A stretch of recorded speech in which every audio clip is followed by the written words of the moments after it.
Go back to when you first formed your business. Do you remember that first time you filed your taxes? Someone probably asked you, how do you want to file? You probably said you didn't know, and the person helping with your taxes, they picked something, and that was that. That one moment, that one default, may have been costing you $10, $15, or $20,000 plus a year ever since. And the fix isn't complicated, but you have to know it exists first. In this video, I'm going to show you why your LLC isn't actually a tax strategy, and how and where to check that to find out how you actually file your taxes, because most business owners, they have no idea.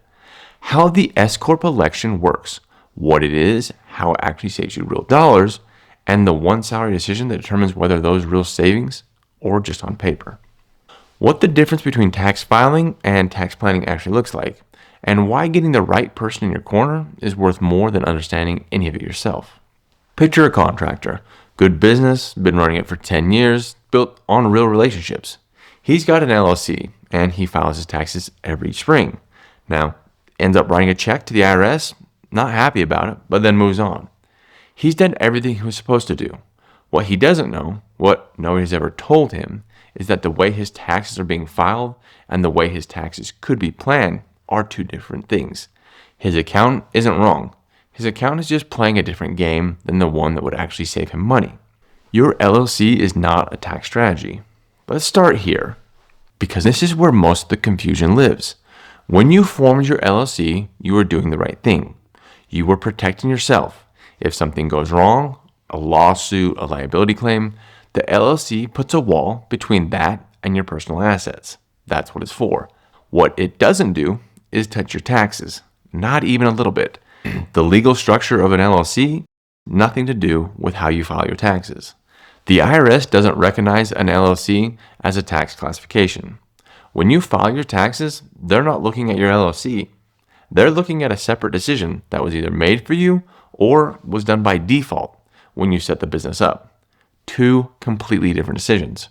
Here's why that matters. If you're a single member LLC and nobody ever filed a specific election with the IRS, you've been filing as a sole proprietor this whole time. Every dollar of profit runs through a Schedule C on your personal return. If you're a multi-member LLC with no election, you've been filing as a partnership. Either way, the LLC itself did nothing for your tax bill. The S-Corp requires a completely separate filing, not a total legal change to your business structure. So when you go to file your taxes, or your CPA or accountant does, they have to select the S-Corp filing. So here's what I want you to do. Pull up last year's tax return. Schedule C means you're a sole proprietor. A K1 from a Form 1065 means partnership. A K1 from a Form 1122S means an S-Corp. Most business owners I talk to have never actually checked this, and until you do, you don't really know what you've been working with. Now, the point of this video isn't for you to become a tax expert. Honestly, that's a waste of your time. The point is knowing the gap exists so you can bring in the right person and close it. And if you just realized you've never actually checked this, you're not alone. This is one of the first things I look at with every business owner I sit down with. So now that you know what you actually are for tax purposes, let's talk about why it matters so much. If you're filing as a sole proprietor or a default LLC, every dollar of profit your business generates gets hit with self-employment tax. That rate, 15.3%. And here's the part that stings. That's both the employer and the employee side of the tax. When you work for someone else, your employer pays half of that. When you own the business, you pay all of it. On $150,000 of profit, that's roughly $21,000 in self-employment tax. And that's before a single dollar goes to federal income tax and before state taxes. Just that one line item is $21,000. That's the number the S-Corp election is designed to attack. Not eliminate, but meaningfully reduce. So what does the S-Corp election actually do? Here's how the S-Corp election actually works and why it matters for your tax bill. When you elect S-Corp status, your business income splits into two buckets. The first bucket is your W-2 salary, what you pay yourself as an employee of your own business. That salary gets hit with payroll tax, same as it always has. The second bucket is owner distributions, the remaining profit you take out of the business. And that second bucket, it escapes payroll tax entirely. Now, that's the strategy. It's that straightforward. The IRS knows about this, they allow it on purpose, but there's a condition. Your salary has to be reasonable. What does reasonable mean? But there's a condition when it comes to your salary. Your salary has to be reasonable. And what that means is you have to pay yourself what you would pay someone else to do your job. That's the test. If your business couldn't run without you, you'd have to hire someone to replace you. And what would that cost? That's your starting point when determining a reasonable salary. And this is where the salary becomes the most important number in this whole conversation. Get it right, and the savings are real. Set it too low, and the IRS, they make an example out of you. Set it too high, which happens more than you think, and you've given most of the savings back without realizing it. Here's what that looks like in real numbers. Let's say at $150,000 in profit with an owner salary of $75,000, you're looking at roughly $9,700 in gross savings on payroll taxes compared to filing as a sole proprietor. Keep in mind net of what it costs to run payroll and file a separate tax return. Call it, let's say, $2,000 to $5,000 a year, depending on your setup. You're still walking away with $5,000 to $7,500 back in your pocket every year. Now, at a $350,000 in profit with a $140,000 salary, that gross savings is almost identical. Let's look at another example. At $350,000 in profit with a $140,000 salary for the owner, the gross savings is right around $9,800. And here's the part most people don't expect. The savings at $150,000 and $350,000 of profit are nearly the same number. Not because the strategy stops working, but because once your profit passes a certain threshold, the Social Security portion of that tax maxes out. Above that threshold, you're only saving on the Medicare side. So, more profit doesn't automatically mean S-Corp savings. Remember, the salary that you determine is the lever, not the top line. I've sat down with business owners who've had an S-Corp set up correctly, but their accountant has set their salary too high. The reason was they wanted to be more conservative. They wanted to protect themselves from any IRS scrutiny, which I understand. But what it meant for the owner was only $1,500 in savings on a $350,000 profit year. The election was right. The salary was set to protect the CPA, not the business owner. That's the piece that doesn't get talked about enough. And if you're thinking that you have an S-Corp set up, but you have no idea if your salary is set up correctly, that's a conversation worth having because that number is either working for you or isn't. Now, I want to be straight with you here because not every business owner needs to run out and elect an S-Corp status tomorrow. There are situations where it doesn't make sense, and I'd rather you know that up front. The biggest one is income level. Below $40,000 to $50,000 of net profit, the math usually doesn't work. See, there's a cost of running payroll, filing a separate tax return, keeping up with quarterly filing. That runs probably $2,000 to $5,000 a year depending on your setup and where you're located. If your savings doesn't clear that bar, the election really doesn't help you. In the $50,000 to $80,000 range, it's worth running the actual numbers before making a decision.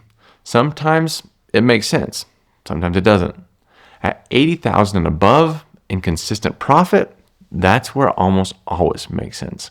And I want to stress the word consistent. If your profit swings dramatically year to year, a great year followed by a slow year, that changes the calculation. The compliance costs don't go away in a down year, so the volatility of your income matters just as much as the size of it. Where you operate matters too. Some states layer on additional fees that eat into the federal savings. To no one's surprise, California is the biggest example. S-Corps there pay the greater of $800 or 1.5% of net income every single year. At $300,000 in profit, that's $4,500 before you've saved $1. The federal savings are still real, but the net number looks totally different. You have to account for your specific state, not just the federal picture. So a simple version is this. Under $50,000 probably doesn't make sense. Between $50,000 to $80,000, you need to run the numbers. If you're $80,000 and above with steady profits, it's worth a serious look. Now here's one thing that you need to understand because this is bigger than just the S-Corp conversation. Your CPA and accountant, he or she, is they're doing their job. I want to be clear about that. They're taking what happened last year, organizing it, filing it accurately, and making sure you're compliant and don't get a nasty letter from the IRS. That's real value and it matters. But that's a backward looking job. Here's what you've earned. Here's what you owe. Here's your return. Tax planning is a different job entirely. It's forward looking. It's looking at your business structure right now and asking, is this set up correctly? Is the salary right? Is there an election that should have been filed? What decisions can we make this year that change what the bill will look like next year? Those are two different conversations. And for a lot of business owners, nobody has ever started the second one. The S-Corp election is a perfect example of that. It's not something that comes up at tax time. By the time you're sitting across from your accountant in March, the year is already over. The structure is already what it is. The decision that would have saved you money, those needed to happen months earlier. That's what forward-looking tax planning actually looks like in practice. Not understanding every line in the tax code yourself, because that's a waste of time as a business owner. What you actually need is someone who's looking at your setup before the year runs out, running the numbers specifically to your situation, and making sure the right decision gets made at the right time. I've sat down with business owners who have been filing accurately for years. They have a good CPA, clean returns, no issues. And the first time we actually looked at their structure together, how they pay themselves, what election they were or weren't, we found real money sitting on the table. Not because anything was wrong, just because nobody has ever looked forward. That's the gap, and it's a gap worth closing. So if you'd like to see where your business stands right now, how your current setup scores across the areas that actually move the needle on your tax bill, I put together something that takes less than 90 seconds. It's called the Business Tax Efficiency Score. The link is right below this video. You'll see your score and exactly what to look at to improve it. Click the link and get that customized report. So now that we've gone through all this, you understand your LLC is not a tax strategy. It never was. It's a legal structure that protects you and it does its job well. But how you're taxed comes down to a separate decision that may or may not ever been made intentionally. The S-Corp election is the decision that actually moves the needle. And whether it makes sense for you depends on your profit levels, your state, and whether the salary is set up to work for you, not just keep your accountant comfortable. And beyond all of that, the biggest takeaway here is that there's a bigger difference between filing your taxes and planning for them. One looks back, the other looks forward. And if nobody's ever looked forward with you, there's a really good chance you're leaving money on the table or overpaying the IRS every single year. You don't need to figure out all this by yourself. You just need the right person looking at your setup. And to start with that clarity, go ahead and get that business tax efficiency score at the link below. And if you want to go deeper on self-employment tax specifically, what it actually is, how it's calculated, and the legal ways to reduce it, click right here and watch that video next.